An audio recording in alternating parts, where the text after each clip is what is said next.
কত দল আন্দোলন করলো, গেল না। সামান্য ছাত্র আন্দোলনের তোপের মুখে পড়ে হেলিকপ্টারে চলে পালিয়ে যেতে বাধ্য হয়েছে। আমরা চাইছিলাম ম্যাডাম পদত্যাগ করেন, আল্লাহ বলে কিসের পদত্যাগ? তারা যে অপরাধ করেছে শুধু পদত্যাগ না, আমি আল্লাহ ওদেরকে দেশ ত্যাগ করতে বাধ্য করব। কথা বলে ঠিক কিনা? ইন্না বাতশা রাব্বিকা লাশাদীদ, আল্লাহর পাকড়াও বড় কঠিন। আল্লাহ ধরে ধরে না, সেদিন ধরবে পালার গর্ত খুঁজে পাবে না। কথা বলে ঠিক কিনা? রাগ করবেন না। কি দরকার ছিল এভাবে পালিয়ে যাওয়ার? পদত্যাগ করে তো দেশেই থাকতে পারতেন। কথা কর না কেন? আবার ওই দেশে যায় কি আমাদের ভুলে থাকতে পারে? মাঝে মাঝে কল রেকর্ড ফাঁস হয়, আমি ভালো নেই, আমি চট করে ঢুকবো। ঢুকবেন তো বের হলেন কেন? আপনি আসেন, এই দেশ আপনার বাবার, এই দেশ আপনার স্বামীর। কথা কন ঠিক কিনা? এদেশের 18 কোটি মানুষের 36 কোটি চোখ তাকায় আছে, আপনি আসেন। নিয়ে মানুষ বাইরে আর কতদিন থাকবেন? কথা কয় না কেন? বুবু আইবা তুমি আইবা গো, সেই দিন আইসা বুবু ক্ষমতা পাইবা না। রাগ করেন? বলবো, বিরক্ত হবেন না তো? বুবু আইবা তুমি আইবা গো, সেই দিন আইসা বুবু ক্ষমতা পাইবা না। খোঁজ নাই বহু কাদের কাকার, অবস্থা খারাপ দরবেশ বাবার, হাউন আঙ্কেল এখন সামনে আসে না। খোঁজ নাই বহু কাদের কাকার, অবস্থা খারাপ দরবেশ বাবার, হাউন আঙ্কেল এখন সামনে আসে না। নেতা করবি সব জেলের ভিতর, আমি আসি ডরের ওপর, কখন জানি আসে গ্রেফতারি পরোয়ানা। বুবু আইবা তুমি আইবা গো, সেই দিন আইসা বুবু ক্ষমতা পাইবা না। ক্ষমতার চেয়ার থেকে নামা সহজ, কিন্তু এই চেয়ারে ওঠা কঠিন। এই বলে হ্যাঁ চলো যাই। এইবার দরজায় ডাক দেয়, বেলাল দরজা খোলো। হজরতে বেলাল দরজা খোলে না, জোরে করে ধাক্কা মারছে যখন দরজা খুইলা গেছে তখন এইবার উমাইয়া তাকিয়ে দেখে যেই রাত্রিতে হজরতে বেলাল কালেমা পড়ে মুসলমান হয়েছে, ওই রাত্রিতে একটা উটদুম্বা ছাগলের কাছে কোনো পেশাব পায়খানা নাই। জোরে কোন মারহাবা। এইবার উমাইয়া ডেকে বলে, এসা করে দল, বেলালের বিরুদ্ধে মিথ্যা অভিযোগ দাও। তোমরা যখন ঘুমাচ্ছিলে বেলাল তখন ময়লা পরিষ্কার করেছে, তাকায় দেখো না একটা উটদুম্বা ছাগলের কাছে কোনো পেশাব পায়খানা নাই। যাও নিজেদের কাজ করো। ওদেরকে তাড়িয়ে দিয়া এক পা দুপা করে বেলালের কাছে চলে গেলেন। হজরতে বেলাল দেয়ালে পিঠটা লাগাইয়া জিব্বা নাড়ায়া জিকির করে কার। এইবার হযরত বেলালকে হালকা করে ধাক্কা মারছে, যখন জবান দিয়ে কালেমার আওয়াজ বের হয়েছে তখন এইবারে উমাইয়া ডেকে বলে, বেলাল তোর জবান দিয়ে কি শুনলাম, তুমি কি মুসলমান হয়েছো? হযরত বেলাল ডেকে বলে, মুসলমান হয় যারা মিথ্যা কথা বলতে পারে না তারা, ওয়াকুলু কওলান সাদীদা। মুসলমানেরা হবে সত্যবাদী, মুসলমানেরা কখনো মিথ্যাবাদী হতে পারে। আর আমাদের সমাজে দেখি মিথ্যা বলতে বলতে চেহারা বেঁকা হয়ে গেছে, এক পা কবরে চলে গেছে, এত মিথ্যা কথা বলে শয়তান পর্যন্ত বলে আমিও তো খারাপ না। এ কথা বলেন না কেন? হেলিকপ্টার দিয়ে পানি দিছে, সাদের শিশু মারা গেল কেমনে? জাতির সামনে সব প্রকাশ হচ্ছে। কি কথা কন না কেন? যে স্মার্ট জামানায় আমরা আসছি, কোনো কিছু লুকান যা? হ্যাঁ, একটু অপেক্ষা করেন বাজান, সামনের দিকে আমি যে কথা বলতে চাচ্ছিলাম গভীর মনোযোগ দিয়ে কথাগুলো শুনে যান। এইবার উমাইয়া ডেকে বলে, বেলাল উটদুম্বা ছাগলের মালিক বানায় দেব, থাকার জন্য ভালো ঘরের ব্যবস্থা করে দেব। বেলাল রে, তারপরে আব্দুল্লাহর বেটা মুহাম্মদ সাল্লাল্লাহু আলাইহি সাল্লামের কালেমা ছেড়ে আবারও আমাদের বাপদাদা ধর্মে ফিরে আসো। হযরতে বেলাল ডেকে বলে, উমাইয়া দুনিয়ার কোন পার্থিব সম্পদের বিনিময়ে বেলাল তার ঈমান বিক্রি করবে না। আল্লাহু আকবার। এইবার উমাইয়া ডেকে বলে, বেলাল রে আমার কথা না শুনলে বড় নেতা আফজলকে খবর দেব। হযরতে বেলাল ডেকে বলে, কোন বড় নেতা ছোট নেতা এখন কাউকে গোনার টাইম নাই। আমি দুনিয়ার কোন আবু জেহেলকে ভয় করি না, আমি ভয় করি আমার আল্লাহকে। এইবার উমাইয়া দৌড়ে চলে গেল আবু জেহেলের বাড়িতে, যা বলে নেতার সংবাদ খুব খারাপ, আমার বাড়ির কৃতদাস বেলাল কালেমা পড়ে মুসলমান হয়েছে। তাই নাকি? বলে হ্যাঁ ঠিক আছে যাও আমি আসতেছি। আবু জেহেলের একটা বিশেষ বাহিনী ছিল, ক্যাডার মাস্তান সাঙ্গপাঙ্গ ছিল, তাদের কাজই হলো মুসলমানের রক্ত নিয়ে খেলা করা। আজও তাম পৃথিবীর দিকে তাকায় দেখবেন জালেমদের বিশেষ একটা বাহিনী থাকে, যাদের কাজই হলো টুপিওয়ালা দাড়িওয়ালা ইমানদার আলেমওয়ালা আমাদের উপর নির্যাতন জুলুম চালানো, ওই নিরপরাধ মানুষকে জেলখানায় বন্দি করানো।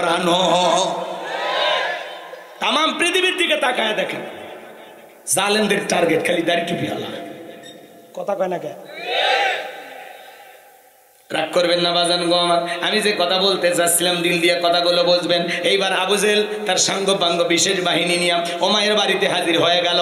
এইবার ডাইকে বলে, বেলাল এই দিকে আসো, আমি শুনেছি তুমি নাকি মুসলমান হয়েছো, এখনো সময় আছে বেলাল, আবারও বাপ দাদার ধর্মে ফিরে আসো। বেলাল রে, আমি তোমারে পার্সোনাল ভাবে মহাব্বত করি। হযরত বেলাল ডেকে বলে, যান শুনেছেন সত্য, আমি কালিমা পড়ে মুসলমান হয়েছি। এই কথা শোনার পরে আবু জেহেল ডেকে বলে, বেলাল তুমি যদি চাও উর্দুম্বা ছাগলের মালিক বানায় দেব, থাকার জন্য ভালো ঘরের ব্যবস্থা করে দেব, ব্যবসা বাণিজ্য যদি করতে চাও দেড়হাম টাকা পয়সা যা লাগে সব দেব। বেলাল রে, তুমি চাইতে দেরি, আমরা দিতে দেরি করব না। দিল দিয়া কথাগুলো বোঝার চেষ্টা করবেন বাজার, গভীর মনোযোগ দিয়ে কথাগুলো শুনবেন।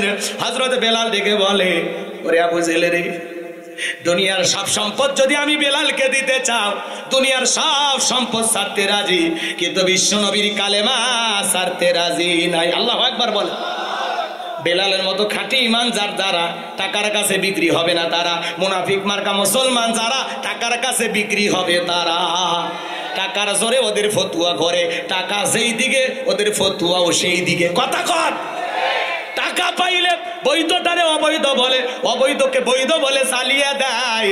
তার মানে টাকার জোরে ওদের ফতুয়া ঘরে, টাকার বান্ডিল পাইলে ওরা 5-6টা গোলাম হয়ে যায়। কথা কর না কেন? এক প্যাকেট বিরিয়ানি পাইলে কয় ম্যাডাম আপনি জান্নাতি। এরকম মুসলমান আছে না নাই?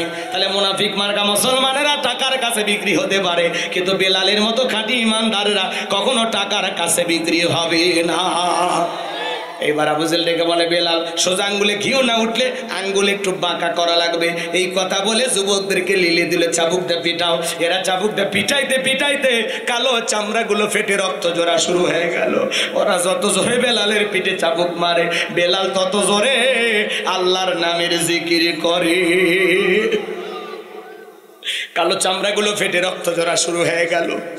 আবু জেহেল ডেকে বলে, বেলাল চাবুক দিয়ে পিটাইতে পিটাইতে কালো চামড়াগুলো ফেটে রক্ত ঝরতেছে রে বেলাল, তারপরে কি নবী মুহাম্মাদের কালেমা ছাড়বি না? হযরত বেলাল ডেকে বলে, আবু জেহেল রে, মারতে মারতে যদি মেরে ফেলে দাও জীবনটা দিতে রাজি, কিন্তু নবীজির কালেমা ছাড়তে রাজি নাই। আল্লাহু আকবার বলে। এইবার আবু জেহেল ডেকে বলে, এই যুবকের দল, বেলালের পায়ের রশি লাগাও। হযরতে বেলালের পায়ের রশি লেগে উঠের পায়ের সাথে বাঁধলেন। আরবের উত্তপ্ত গরম বালি, আরবের বালিগুলো এত গরম বাজান, চাল দিলে মুড়ি হয়ে যায়। সেই উত্তপ্ত গরম বালিতে হযরত বেলালকে শেষরাইয়া শেষরেনে ঘোলা হলো। বাবলা গাছের কাঁটাগুলো জিব্বার ভিতরে পেরেকের মতো মারা গেলো। এত নির্যাতন জুলুম করার পরে বিকেল বেলা নিয়ে এসে বলে, বেলাল চাবুক দিয়ে পিটাইলাম, পায়ের রশি লাগাই এনে ঘুরলাম রে বেলাল, এত নির্যাতন জুলুম তোমার উপরে করা হলো রে বেলাল, তারপরে কি নবী মুহাম্মদ সাল্লাল্লাহু আলাইহি সাল্লামের ধর্ম ত্যাগ করবা না? হযরত বেলাল ডেকে বলে, আবু জেহেল রে, মারতে মারতে যদি মেরেও ফেলে দাও, বেলালের নিঃশ্বাস থাকবে যতদিন, বেলাল ইসলামের পথে টিকে থাকবে ততদিন। বলুন আল্লাহু আকবার। এইবার আবু জেহেল ডেকে বলে, যুবকের দল, বিশাল বড় একটা পাথর কয়েকজন মিলা বেলালের বুকের উপরে চাপায়া দাও। অনেক বড় একটা পাথর হযরত বেলালের বুকের উপরে চাপায়া দেওয়া হলো। আবু জেহেল মনে মনে ভাবলো, পাথরের চাপার আঘাতে বেলাল মারা যাবে। এই কথা ভেবে কাফেররা চলে গেল। হযরত বেলালের বুকের উপরে পাথর, চোখের কোনা দিয়ে অশ্রু ঝরতেছে, তারপরে ঠোঁটগুলা নাড়ায় জিকিরি করতেছে। আপনাকে আমাকে জিকিরি করার জন্য কেউ মারে না রে, পেটে না রে ভাই। তারপরে আমরা আল্লাহর জিকিরি করি না, আমরা বড় কপাল পোড়া। হাদিস শরীফের ভিতরে আসছে, যার জিহ্বাটা আল্লাহর জিকিরে তরুতাজা থাকে, আল্লাহর জিকিরে ভিজা থাকে, ওই জিহ্বাওয়ালা মানুষ কোনোদিন জাহান্নামের আগুনে জ্বলবে না। আল্লাহ বলেন, ফাযকুরুনি আযকুরুকুম ওয়াশকুরুলি ওয়ালা তাকফুরুন। তোমরা আমারে স্মরণ করো, আমি আল্লাহ তোমাদেরকে স্মরণ করব। কৃতজ্ঞতা প্রকাশ করো, অকৃতজ্ঞ তাহলে জবান দিয়া সব সময় জিকির করবো। কার হাঁটতে হাঁটতে জিকিরি করা যায়, চলতে ফিরতে জিকিরি করা যায়, মাঠে কাজ করতে করতে জিকিরি করা যায়, দোকানদারি করতে করতে জিকিরি করা যায়, রিক্সা ভ্যান চালাইতে চালাইতে জিকিরি করা যায়। জিকিরি করার জন্য আলাদা সময় লাগে না রে বাজার। রাত্রে বেলায় ঘুম আসতেছে না, ঘুমানোর দোয়া পরে জিকিরি করতে থাকেন। জিকিরি করতে করতে যদি ঘুমের মধ্যে চলে যান, সারা রাত জাগ্রত থাকে জিকিরি করলে যে সব হইতো, আল্লাহ সেই সব আপনার আমার আমল নামায় লিখে দিবে। তাহলে সব সময় জবানে জিকির থাকবে কার? সুবহানাল্লাহ সুবহানাল্লাহ, আলহামদুলিল্লাহ আলহামদুলিল্লাহ, আল্লাহু আকবার আল্লাহু আকবার, লা ইলাহা ইল্লাল্লাহ লা ইলাহা ইল্লাল্লাহ। সব সময় জবানে জিকির চালু রাখবো কার? পারবেন তো ইনশাআল্লাহ? একটু জোরে ডাক দেন না আল্লাহ। ভালোবেসে আর একবার বলেন আল্লাহ। আমার ভাইয়েরা, এইবার হযরতে বেলাল ডেকে বলেন আল্লাহ। আমি বেলালের বুকের উপরে পাথর থাকার কারণে তোমার মতো মালিকের জিকিরি করতে বড় কষ্ট হয়।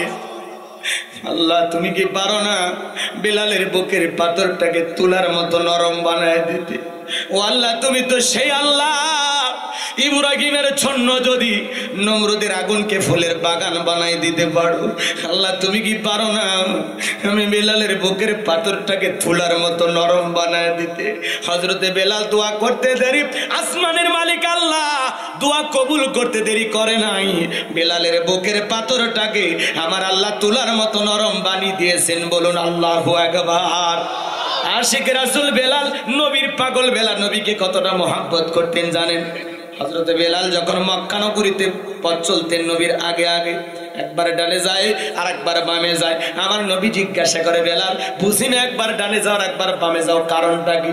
হযরত বেলাল লেগে বলে, নবী আপনি কালেমার দাওয়াত দেন, ইসলামের প্রচার প্রসার করেন, ওই কাফেররা হলো আপনার শত্রু, আপনাকে টার্গেট করে যদি ডান থেকে তীর নিক্ষেপ করে, নবী গো ওই তীরটা যেন সর্বপ্রথম আমি বেলালের বুকের ভেতরে ঢুকে যায়, আবার বাম দিকে যায়। মনে মনে ভাবি, ওরা যদি বাম থেকে তীর নিক্ষেপ করে গো নবী, ওই তীরটা যেন সর্বপ্রথম আমি বেলালের বুকের ভিতরে ঢুকে যায়। আমি বেলাল মারা গেলে ইসলামের ক্ষতি হবে না, আপনি নবী মারা গেলে ইসলাম আর মাথা উঁচু করে সামনের দিকে দাঁড়াতে পারবে না। চিৎকার মেরে বলুন আল্লাহু আকবার।